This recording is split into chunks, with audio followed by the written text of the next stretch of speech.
राहुल गांधी आज महाराष्ट्राच्या दौऱ्यावरती येत आहेत। राहुल गांधी आज नांदेड आणि सांगलीमध्ये उपस्थित राहणार आहेत। दिवंगत खासदार वसंतराव चव्हाण यांच्या कुटुंबियांची ते नांदेडमध्ये भेट घेतील आणि त्यानंतर सांगलीमध्ये कडेगावमध्ये डॉक्टर पतंगराव कदम यांच्या भव्य स्मारकाचं लोकार्पण सुद्धा राहुल गांधी यांच्या हस्ते होणार आहे। स्वर्गीय पतंगराव कदम यांच्या पूर्णाकृती पुतळ्याचं लोकार्पण सोहळा थोड्याच वेळामध्ये पार पडणार आहे।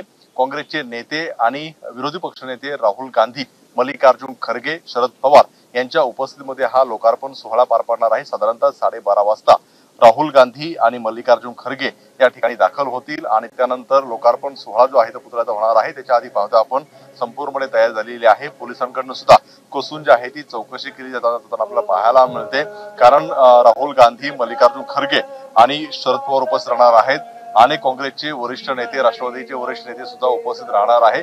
पतंगराव कदमांचा हा पुतळा आहे, म्युझियम आहे आणि याचा लोकार्पण सोहळा आज होणार आहे आणि हा झाल्यानंतर पुन्हा एकदा पुढच्या गावामध्ये जी आहे ती सभा होईल आणि या सभेला राहुल गांधी, मल्लिकार्जुन खरगे आणि त्याचप्रमाणे शरद पवार जे आहे ते संबोधित करणार आहे। त्यामुळे पाहतो आपण का एक प्रकारचे आहे ते आगामी विधानसभा निवडणुकीच्या तोंडावरती ही सभा जी आहे ती अतिशय महत्त्वाची मानली जाते। त्यामुळे पाहतोय संपूर्ण परिसर जो आहे तो सजावट करण्यात आलेला आहे। त्यामुळे राहुल गांधी आल्यानंतर याचं लोकार्पण सोहळा होईल आणि त्यानंतर सभेला सुरुवात होणार आहे। कॅमेरामन सचिन शिंदे सरसुने, एबीपी माझा, सांगली। एबीपी माझा, उघडा डोळे बघा नीट।